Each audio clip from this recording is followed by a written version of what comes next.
Hi everyone, this is Richa Singh, and today is a special for Procurement Horizons. Get ready to be inspired because today I have with me Jenny Wood, a powerhouse with a stellar track record and a story that's nothing short of being extraordinary. She's had 18 incredible years at Google, where she rose from an entry level employee to an executive. And now, Jenny is the author of Wild Courage.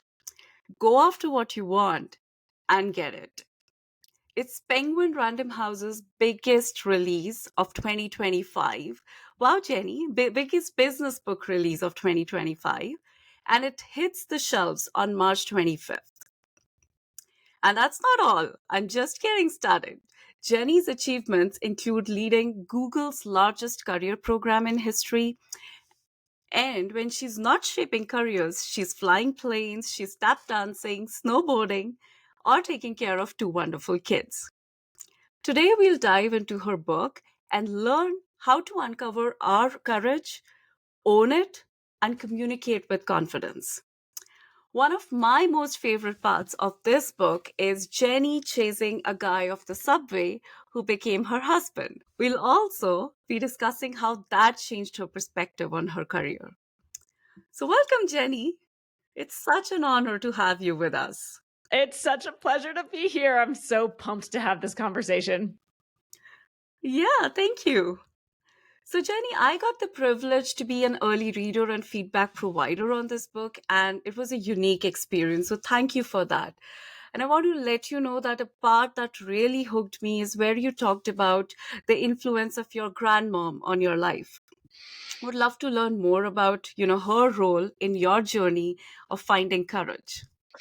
Yeah, definitely. So here's a little anecdote about Grandma Lila. Not only was she a bridesmaid in my wedding at 88 years old, she was the CEO of her own financial services firm until the age of 92. So grandma was just a powerhouse. She was known for saying things like no is just an opening offer, or we'll put that on a shelf if it's not worth our emotional investment right now. But like this drive and this lack of fear that Grandma Lila had was just so inspiring to me. Here's one quick example. Early in my marriage, my husband John and I were sleeping on her pull-out couch for a couple of months while we were apartment hunting in New York City. So we sit down to dinner one night and John says that unfortunately he's been part of a major company layoff. So I'm crushed, but I look across the table at Grandma Lila and she's got that Grandma Lila gleam in her eye. And she says, no is just an opening offer. Don't sign the paperwork. And John and I look at each other like trying to silently communicate what we're thinking. Like, how do we tell her this is not how it works? And so John sighs and he says, Grandma, I don't think it works that way. A layoff is like a one-sided thing. They say you don't work here anymore. And I say, okay. And so then Grandma Lila is like, no, it works any way you make it work. Don't let your fear of discomfort get in the way of finding a compromise or a solution. What's the worst that could happen? They've already laid you off.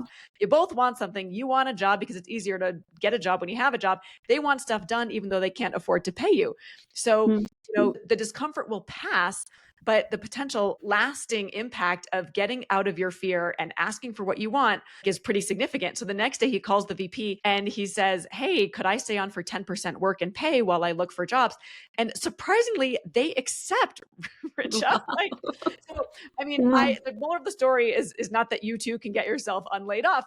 The story to me is much grander. Don't let fear shape your decisions. And how often do we do that, right? Fear of uncertainty, fear of failure, fear of the judgment of others. It so often gets in our way. But fear we can work with. Fear is something that we actually have control over. And once we push past that fear, we can achieve incredibly significant things for ourselves, for our career, and for our family. Love that. Like, that's like being shameless, in some ways, which is one of the traits that you share in the book. And that was such a unique example to me because most people would think of negotiating, what's there for a layoff. But yeah, negotiating to be on the payroll, that is amazing. I'm like glad to hear that you had that influence through a much larger time in your life. She's since passed away at 97. But she still is like, I just think so much about the lessons she taught me about how to have wild courage and how to be fearless. And it's impactful.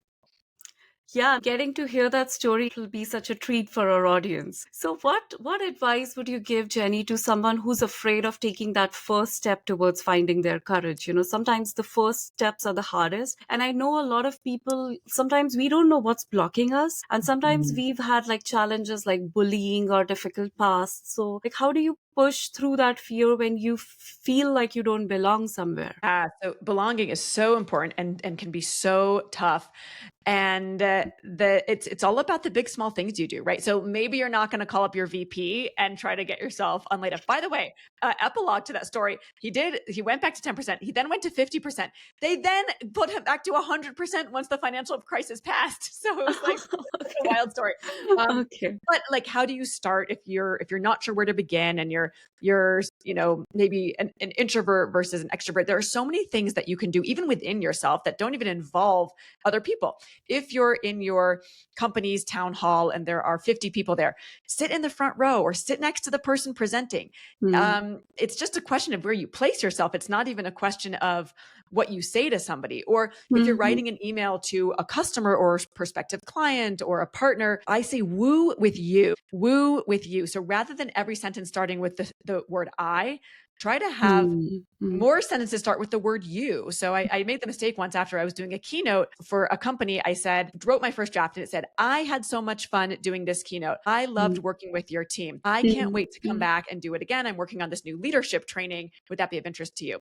And then I read at that and I was like, gosh, this is so focused on me. Sometimes wild courage is simply having the Hmm. boldness to think about something in somebody else's perspective, right? Think about something from somebody else's perspective. So I scrapped that email and I said, you were such an incredible partner to do this Hmm. with.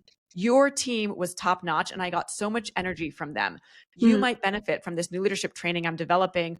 Would you like to be the first company with which I pilot it? And so even those small things that don't require some big, scary, daunting cold email or asking your CEO to be your mentor, which if you're an introvert or came from a certain culture or background, or if you feel like you don't belong or feel like you've had tricky Hmm. relationships in the past, all these things are kind of more internal to you, where you sit in the room or how you position your email, that are tiny little baby Hmm. Hmm. tweaks that are, I would say, mild courage. And then you move up to wild courage. Yeah, I love that. Mild to wild, and all those small steps, even though they can be scary, but it's really important to be okay with making mistakes sometimes. So I Oh, love that example. I to you, to be honest, with people that I absolutely adore, I did that naturally, but sometimes we get in that zone of self conscious behavior. So this book is the one that made it more intentional for me to focus on that you part. So, Jenny, you've leaned into a path which is completely opposite of what most people talk about. We're taught, or sometimes unconsciously, we're taught to be this person who hides their personality, who fits in. How did you realize that this is not who you're meant to be? That story would be amazing for our listeners. well, the wild courage is just as much an invitation to be your best self, right? So it's taking off the mask. It's being weird, which is just being you and standing out. And I once had an opportunity to very much stand out. I was riding the subway home from work one day and I saw this attractive guy standing about 20 feet away from me. Fears came up immediately. Like I was so taken by him, right? Gorgeous blue eyes, perfectly coiffed beard. And I was like, oh my gosh, I want to talk to him. But there were 100 people on this packed train, and those fears that I mentioned at the beginning started coming up. Okay, what if he's a convicted felon, right? That's fear of uncertainty. What if he's married? Fear of failure. What if 100 people watch as I make a fool of myself on this packed train going up to talk to him? Fear of Mm, judgment of others. And that one is so acute sometimes at work, right? Fear of judgment mm, of others and in life. So I made a deal with the universe. I said, okay, if he gets off at my stop, then maybe I'll strike up a conversation with him. And if not, then it wasn't meant to be. The universe was not on my side that day. He gets off at the next stop. And I say, all right, that's the universe telling me it wasn't meant to be. And then I ran off that train at the last minute as I felt this like wave of wild courage wash over me that practically pushed me, some force pushed me out of my subway seat and said, in this moment, just Put that fear aside, push through it, because everything we've ever wanted lives on the other side of fear. So in this moment of wild courage, I chase after him and I tap him on the shoulder as he's exiting the subway station. And I say, "Excuse me, you're wearing gloves, so I can't tell if you're wearing a wedding ring. But in the event that you're not married, you were on my subway and I thought you were cute. Any chance I could give you my business card?" And then I wait for what feels like a slow forever for him to respond. And then he takes the card, Richa. And a week later, we went on a date. 3 years later, we got married. And we are now married 11 years very happily with a 7 and a 9-year-old, two little hooligans. So, Wow. when you get past the, is this going to look weird, or is this going to be shameless, or am I being selfish? The Hmm. 9 traits in the book are weird, shameless, selfish, nosy, obsessed, manipulative, brutal, reckless, and bossy. And on that day, I tapped into my bossy, right? I wasn't waiting for the guy to come talk to me. He never even saw me. I tapped into my shameless, which is the courage to stand behind who I am and my efforts and my talents and my abilities, and who I am as a person. I tapped into my weird, the courage to stand out. I certainly did that day. I tapped into my reckless, the courage to take calculated risks, because chances are he wasn't a convicted felon. Turns out he wasn't, and he still isn't. And that was my own moment of wild courage. And I get so excited helping others find their wild courage, whatever that looks like, because everybody has something they want to achieve, whether it's at work or at home or in your friendships or your relationships. Everybody has something they want to achieve. And what do we call people who close the gap between what they want and what they get? Leaders, Leaders. successful humans, actualized, Yeah. inspirational people. And I used to get so frustrated, so sad seeing people held Mm, back who were talented, who were mm, extraordinary, who were skilled and had amazing experience. I would get so frustrated seeing them not succeed and not move ahead in their careers and not get what they wanted with that client or that promotion or that relationship with their boss. mm, And mm, at the end of the day, it all came down to fear. Once mm. you, every single one of you watching or listening has the ability to push past that fear and achieve everything that you want on the other side of fear. And it just takes a little bit of wild courage. And I know you can do it. Though there are some stories that you hear the first time and you like them, then you hear them a second time and you like them even more. And like this story, I've listened to this for more than 10 times and I love it more each and every time. And the reason for that is I can relate it to so it very well. I come from a conservative Indian family background. My parents were looking for an arranged match, and I had this feeling that I'd never made an important decision of my life all by myself. But this decision, I was super clear that I want to make the decision of who I marry. And I have a similar story where I asked out a classmate of mine Love from it. MBA after 2 years of being friends. And I asked him because he was the only guy I could imagine myself being married to. That was my moment of wild courage. I took my future in my own hands, and this is the kind of guy that I want to marry, and this is the life I want. And universe favored me. That's the Love biggest it. achievement of my life. In my career, I have sometimes gone for things with that wild courage, and sometimes I have let all those fears take over and, like, keep myself in a corner. And my biggest learning is that we have to be more conscious about these things, which help us be better and also serve others better. Otherwise, Absolutely. yeah, otherwise we're not fulfilling our potential and we're not even helping others the best way we can.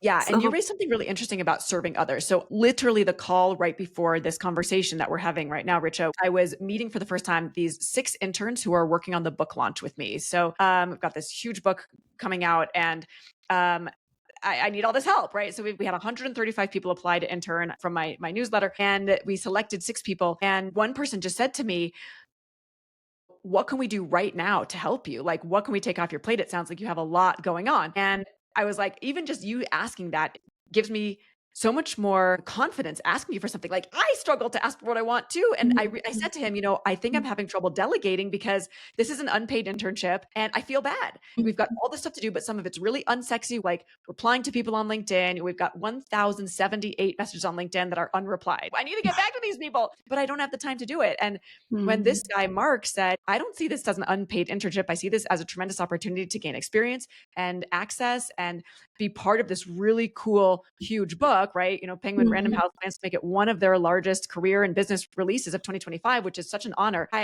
all I needed to hear from him was, no, please give us work. Please give us things to do. And whether you're a leader or you're talking to clients or you've got partners as an entrepreneur, people want the opportunity to participate in the thing that you're doing. Don't assume that when you give somebody an assignment or you ask them for something, Mm. or you ask them to, or you upsell them, or you're giving them an opportunity to like in that case, I gave that guy in the subway an opportunity to have a great date with someone special, me, right? If you ask your Yeah. partner if they can take on this part of the project, you're giving them an opportunity to flex their skills and to hone their craft. If you're asking a client for an upsell, you're giving them an opportunity to make more money through the partnership that's going to benefit them.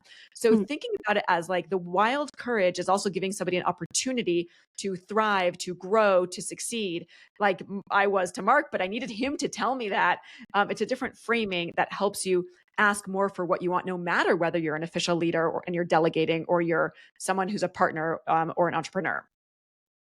Love that that perspective that Mark had, and I'm glad that you're getting all the support you need, because this book, it's so much worth celebrating, and it's going to help so many people out there.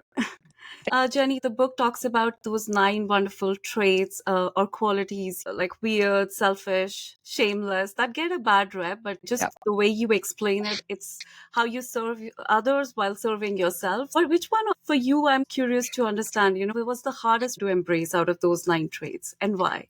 This changes every day, but today on this particular day, it's reckless. Reckless is err on the side of action and take healthy risks.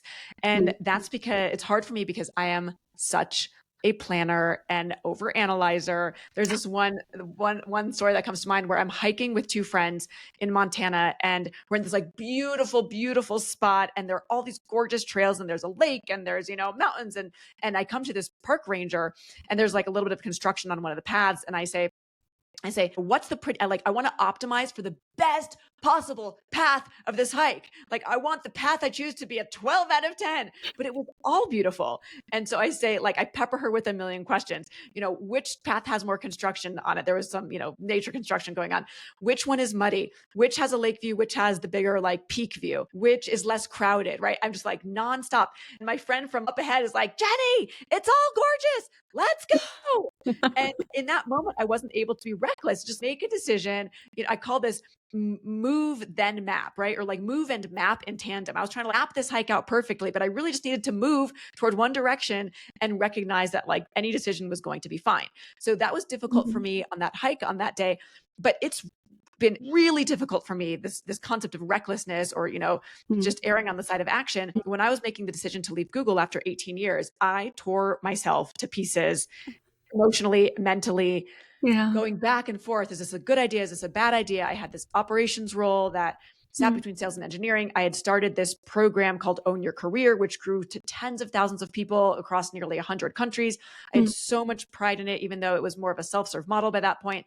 And Mm. it was the thought of walking away from a company where I thought I would be the next 15 years, which is incredibly financially stable for my family as the breadwinner, Mhm. gives me Mm. so much pride, plenty of ego, loved my team. It was very, very hard for me to let go of that and make the reckless call to be an entrepreneur and to bet on this book full time and to be a full time keynote speaker and a corporate consultant and trainer and facilitator and workshop leader at companies where I, derive so much joy and think I can offer a lot of value. But to make that decision to leave Google Mm. tore Mm. me to pieces. Like, so many therapy appointments, so many pro and con lists, so many conversations with my husband and friends. You sometimes just got to tear the Mm. band-aid, like tear, ouch, move on. And that's what I did. And here I Yeah. am. And it's feeling great, but it's still scary. It's still scary on plenty of days. At the end of the day, I break down the risk to what is the emotional risk? What is the cognitive risk? What's the financial risk? And what's the physical risk? Right. And then Mm. as I realized that none of those were really high at all, and even the financial risk, which felt the highest, if I go have fun doing this book for 2 or 3 years and it's a flop, then I go back and get another job. But it was very hard to live in that state of it's going to be okay, because, Mhm. it's hard to make big choices that feel scary and uncertain. And it goes back to those 3 fears: fear of failure, fear of uncertainty, fear of judgment of others. What are my parents going to say? What Mm. are my kids going to say? Even what is my team at Google going to say? Right? Fear of judgment of others Yeah. is a huge one. Yeah, no, that's you humanizing some of those decisions. Like, sometimes we have the tendency to overthink some small decisions. And yes, leaving an organization after 18 years, no small feat. I've done that Yeah. twice after 8 and Mhm. 5 years at an organization, and it has torn me to pieces every single time. So Yeah. thank you for humanizing it for us. Yeah. Jenny, I hope, this move, even though it might have been scary for you, but I can see the new Jenny coming through for us who's going to inspire many millions of people. I can't wait to congratulate you on that leap. Thank you. Yeah, it's very, very exciting. And like, if you just sit and let life pass you by, and if I had had another 8 years at Google or 15 years at Google, it's sort of me sitting on the subway and letting this train go stop after stop after stop versus me taking the reins of my own life and making life happen for me and creating, frankly, like I did that day on the subway, my own meant to be. Like, it takes a lot of effort and intentionality to launch a big book into the world. And at the end of the day, I left because of the opportunity cost on my time and energy. Hmm. Opportunity cost is real and we often overlook it. I ultimately decided if I stay at Google, even though I loved Google and it's an incredible Hmm. company, Hmm. I'm kind of staying on that train watching Google Hmm. subway pass stop after Hmm. stop after stop when I could be getting off the train and making my own meant to be. And that's the risk I'm taking. And so far, it is very exciting and very fulfilling, though still scary on some days. Yeah, that reminds me of Marie Forleo's this principle she talks about simplify to amplify. Like you're choosing your energy and the future. Yeah, no, simplify to amplify is just a great strategy in general. I mean, there's so many things that we're doing for this book launch. And at the end of the day, a couple things are going to move the needle. It's probably the stuff that's the scariest to do and the most overwhelming to do, but that is the stuff that will move the needle. I call other stuff, if you're in a job or even as an entrepreneur where you want to be promoting yourself to bigger deals and bigger opportunities, the stuff that doesn't move the needle, um, Mhm. I call NAP work, NAP, not actually promotable work. And that's like replying all to every email that comes in your inbox or going to every single meeting that's on your calendar or saying Mhm. yes to the tiny client versus the big client. So you say yes to the big, right? Then say no to the small. Those tiny small things are what create the NAP work, the not actually promotable work. Say yes to the biggest client who wants you to, take on even more work or upselling your second biggest client or improving your marketing plan at your company 20% year over year or Mhm. um, defining the procurement strategy and really like reshaping what that looks like for 2025. Like that is the big stuff that's going to get you promoted or promote your business in a significant way. So be mindful of the NAP work, not actually promotable work. Say yes to the big, say no to the Mhm. small. Awesome. That's what makes the biggest difference. You're right on procurement side. We have to be very choiceful about where we prioritize because there's hundreds of projects where we need to be involved in any given year. So we have to be crisp and clear about what our top three or top five. Thank you. Yeah, absolutely. So, Jenny, what motivated you towards, the storytelling and like writing on LinkedIn? Because a lot of people that I talk to in procurement and in supply chain, they want to do that. However, just the starting part is holding them back sometimes. Yeah, starting is the hardest part, for sure. And I literally did not even know my LinkedIn login until maybe 2-ish years ago. I had never connected with anybody. I did not use social media. I would never posted pictures of my kids on Facebook or Instagram. I don't even think I had a Instagram login either. And then I was like, wait a second, there's a real opportunity here, especially on LinkedIn, because I think of it Mm, as much business development as social media. And I saw some friends doing it and I was like, oh my gosh, you've got some really cool ideas that you're getting out there. And since mm, I've always advised on the professional and the prioritization and the strategy and the mm, operational side of things, that mm, felt like the right medium. If I was going to scale my ideas on social media, that was the one to do. But I remember sitting there, Richa, the first time I posted, actually in this room, and my friend Jason was standing next to me and my palms were sweaty and my hands were shaking as I posted that first time, and I cannot believe that I'm doing anything on social media. And then I did it and I watched one like and a second like, and you have to be very mindful, of course, to not get caught up in the ego of those likes and those mm, numbers. But it did feel really great to share my ideas with the world and to set a goal of, okay, I'm going to post once a week every Tuesday for the next 2 months. And then I met mhm, that goal. I'm going to post twice a week, every Tuesday and Thursday for the next 2 months. And then I met that goal. And just mm, that consistency, you have a message that needs to be heard by somebody, right? everyone has good things they've learned in life and good ideas and different perspectives. And so even if you think I've got nothing to say, you Hmm. probably do have something to say and somebody needs to hear it. And people want to hear what you have to say because people like creative ideas and want to be inspired. And so Hmm. the more you can just stay consistent and set a tiny, tiny, tiny goal, achievable goal once a week, move up to twice a week. Now I post 5 to 7 days a week. And now it's just kind of like old hat. My hands do not shake, my palms do not sweat anymore. And I actually have a team that helps with some of this, which is wonderful. But just getting started is just taking that first step. And maybe like an accountability buddy, Jason Hmm. standing next to you saying you can do it was really helpful. And that's always a good thing to have as someone cheering you on in your corner. Yeah, so great. So you have some great external influences, who helped you through that journey, and then you have a natural passion for storytelling that I always see. And then you set some very achievable goals, right? And started small. That's the route that definitely works for a lot of people. And thank you for sharing that. I hope some it inspires more people. Definitely. And by the way, let's also acknowledge some things there are tons of things I'm not doing well, but one is I should be doing more video on LinkedIn. Video is doing Mhm. really, really well on LinkedIn. And I always deprioritize it. And I'm like, I haven't brushed my hair today. I can't record video, or I had an idea, but I was on a hike and I should just record more things on hikes and not care if my hair is brushed because video is doing really, really well. So if Mhm. you're the kind of person who's like, oh, what if I'm not a great writer? Or maybe actually for a lot of people, it's a higher barrier to entry to just do video, right? But for some people, it might be like, oh no, that's easier. Like, boop, here's the thing I have to say, boop, post. So, everyone's different, but video is doing really well on LinkedIn right now. It is, it is. And I have started doing some videos. I've posted like five or six. And Mhm. sometimes, even after 10 takes, I don't like that. And I have to Mhm. just go ahead and publish it to get over Totally. the cringe.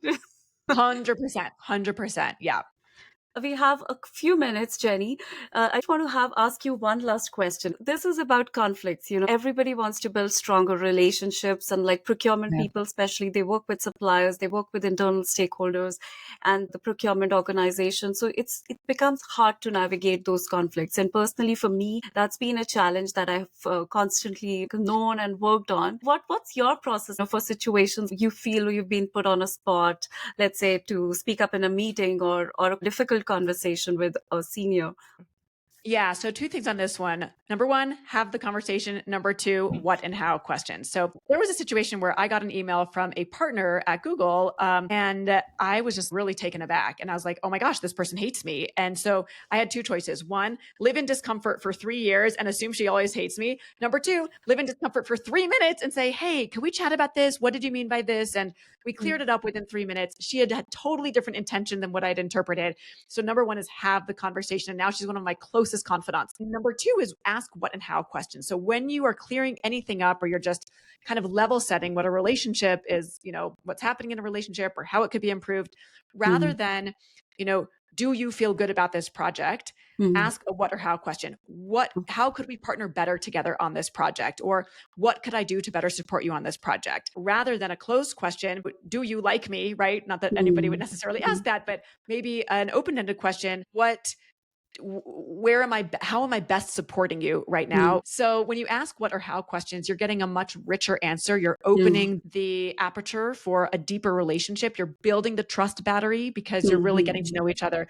And you're having wild courage because it's not easy to Yeah, talk to it's not somebody about easy. something tricky and have a productive resolution. But the times that I've done that have always been some of the most meaningful Mhm. um, uh, step function growth moments of my relationships, my career, and me personally when I get over that hump and have those hard conversations because just so much goodness can come out of that built trust and improved relationship. Get over your self consciousness and like make it about them, make it about the bigger picture, right? Yeah. Awesome. Yeah. Thank you so much, Jenny. I know like this has been amazing, and I know you made time for Sure. sharing this with our audience. I wish you the best for the book, and I look forward to being in touch with you. Yeah, thank you. And I'm so excited to share this book with the world. You can pre-order it or order it at itsjennywood.com/book or everywhere books are sold. And I have a newsletter, itsjennywood.com/newsletter with a 2-minute tip that comes out every week. So such a joy to share this with you and your audience. Thank you.